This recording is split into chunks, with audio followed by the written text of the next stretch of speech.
hello! Aujourd'hui, grande journée, on pose le carrelage dans la chambre de bébé Nathan. Et donc forcément, qui dit carrelage, avant ça, on a fait pas mal de choses déjà. Donc je vais vous faire un point sur tout ce qu'on a fait. Alors faut bien se dire qu'à la base, cette chambre était une chambre vieillissante, hein, comme tout le reste de la maison. Le plafond était bien gris. Les corniches étaient déjà là et toute la chambre était tapissée dans une vieille tapisserie de style floral. Il me semble, hein, je ne me rappelle déjà plus, hein, mais je crois que c'était une tapisserie florale. Donc la première chose qu'on a fait, c'est qu'on a détapissé toute la chambre. Suite à ça, on a refait l'électricité de la chambre parce qu'il n'y avait pas beaucoup de prises. Il me semble qu'il y en avait deux, une à l'entrée et celle-ci là-bas. On a tiré la ligne à des endroits stratégiques de la chambre, là où on allait placer les meubles, pour qu'il y ait de l'électricité partout. Suite à ça, on a repeint l'ensemble de la chambre. Donc on a commencé par le plafond, on a posé 2 sous-couches et 2 couches de peinture finale. Après ça, on s'est occupé de tous les murs. Donc on a fait 2 couches de sous-couches parce que les murs étaient vraiment jaunes, c'était pas très joli à voir. Donc là ensuite on a posé un scotch tout au long du mur pour délimiter le haut et le bas des murs. Et en haut ça va être une partie blanche et en bas on va faire un soubassement avec des tasseaux, donc des tasseaux verticaux qui seront à 50 cm les uns des autres et un tasseau horizontal qui sera sur la bordure de scotch bleu. Après ça, on va repeindre toute cette partie-là dans la teinte gris-argent de la marque ID Paris Déco. En attendant, aujourd'hui, on s'occupe du carrelage. Donc, on a lavé le sol.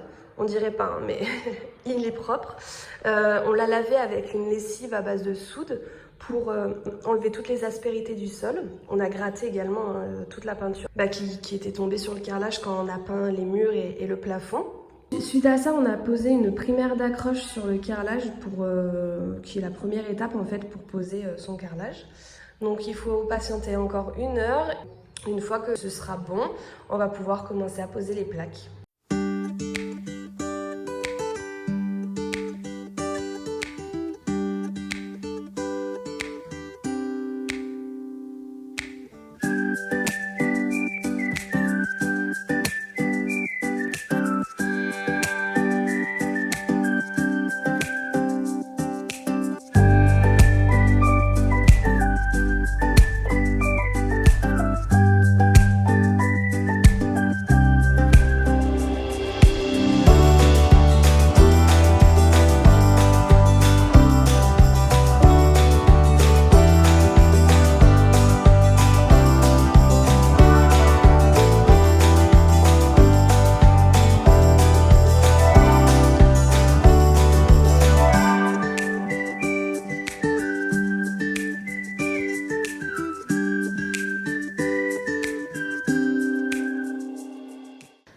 Donc voilà ce que ça donne aujourd'hui.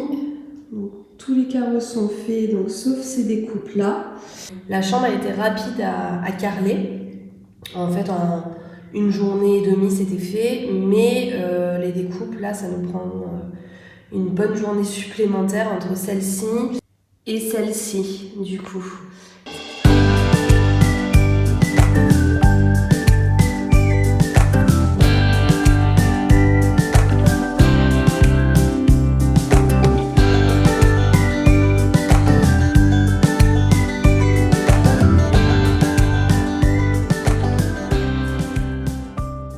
Hello hello, alors aujourd'hui grande journée, on s'attelle au soubassement de la chambre de bébé Nathan.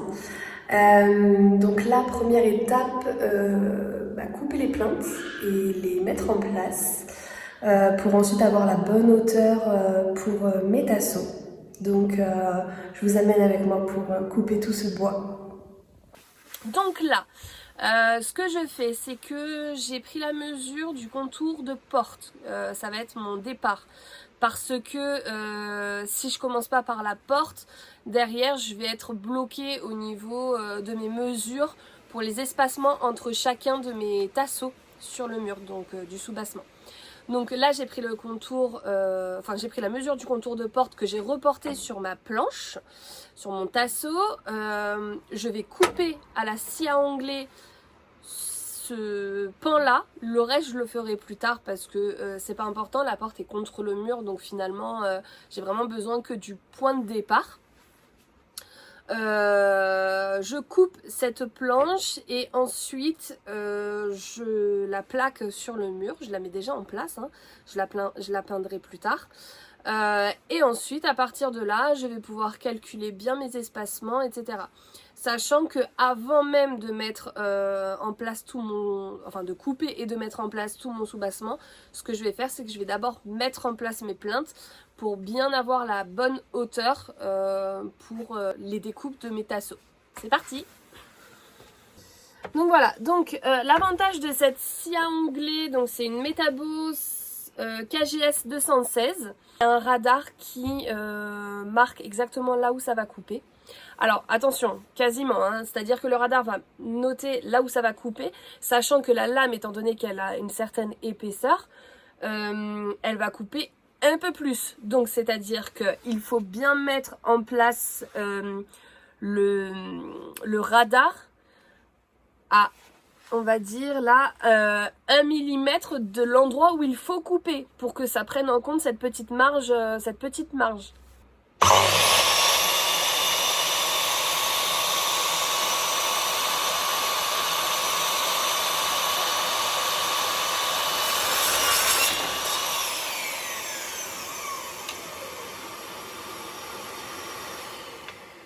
Alors, ça fait beaucoup de bruit parce que j'ai branché la scie à onglet à l'aspirateur pour éviter d'avoir un maximum de sciure. Alors, il y en aura quand même, hein, faut pas s'attendre non plus à ce que ça soit des travaux sans aucun travail de ménage après. Ça n'existe pas, ça. Mais par contre, ça évite d'en avoir beaucoup. Donc, mon contour est coupé. Ce que je vais faire, c'est que je vais le remonter, le mettre en place, vérifier que c'est ok au niveau des mesures. Si c'est ok, je le collerai directement et ensuite on continuera sur les plinthes. Ok, donc la mesure est bonne. Bon là je l'ai un peu espacée du mur pour la poser, donc on dirait qu'elle est légèrement plus basse, mais en fait elle est parfaite.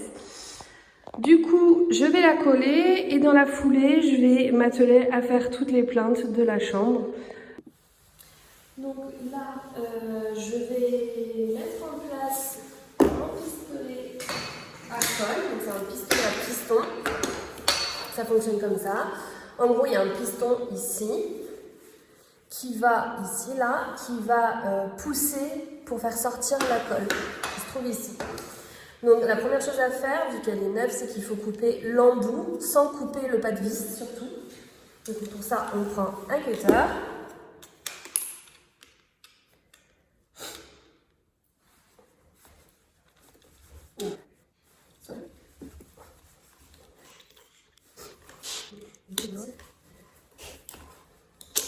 Voilà. Donc c'est coupé. Je vais venir visser l'embout.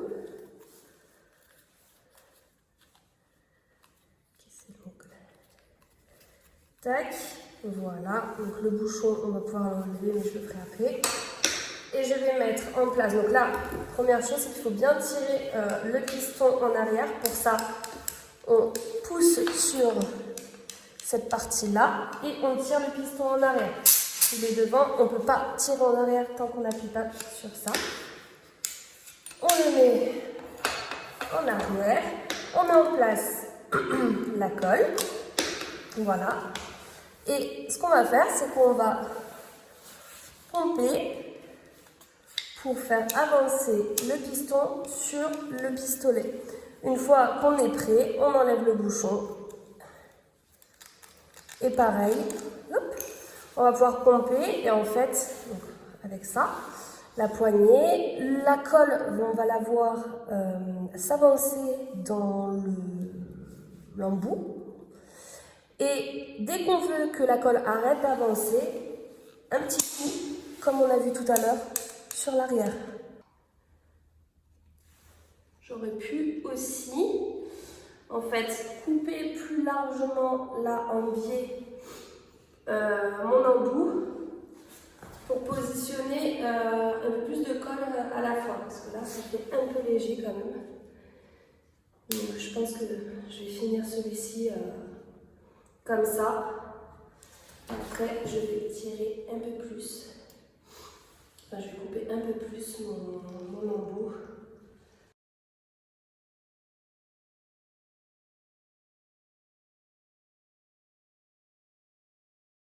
C'est reparti, j'attache les cheveux et je vais découper les plantes.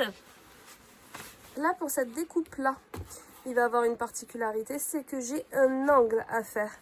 Donc je vais basculer la scie à ongler sur un angle de 45 degrés pour pouvoir créer mon angle sur ma plante. Je vais se planter parce qu'en fait il y a deux types d'angles. Il y en a un qui va vers l'intérieur et un qui va vers l'extérieur. Et là, ça va être un angle qui va aller vers l'intérieur. Donc il faut que le derrière de ma plante soit plus long que le devant. Yes, c'est ça.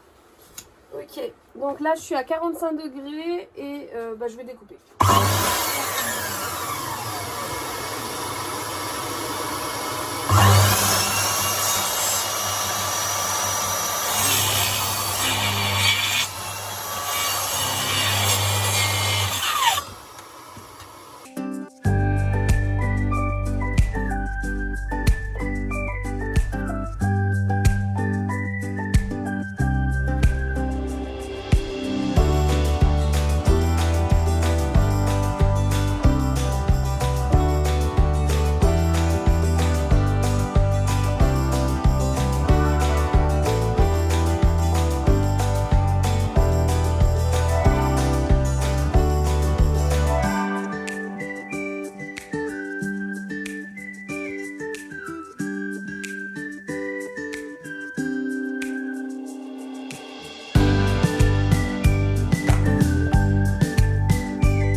Ok, c'est parti. On va mettre en place le premier tasseau ici, à la place du scotch.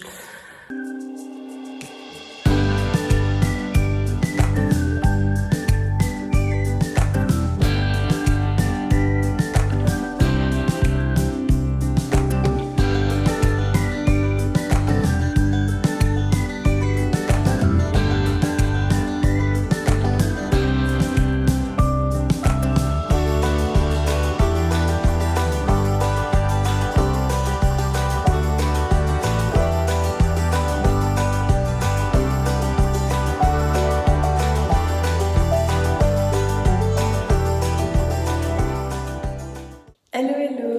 Alors aujourd'hui c'est la journée peinture, donc on est sur la fin. Je vais m'occuper de peindre tout ce soubassement. Alors on se retrouve pour une dernière journée de travaux dans la chambre de bébé Nathan. Hier je me suis occupée de beaucoup de choses, notamment peindre les plinthes avec une peinture glycéro et peindre tout le soubassement. Donc c'était une grosse journée. J'ai pas pu faire la jointure entre le soubassement et la plinthe parce que les plinthes n'étaient pas sèches, et comme c'est une peinture glycéro qui est très longue à sécher, bon bah voilà. Donc la prochaine fois je pense que ce que je ferai, c'est que je ferai d'abord le soubassement et ensuite la plinthe, parce que forcément ça sèche plus vite dans ce sens-là.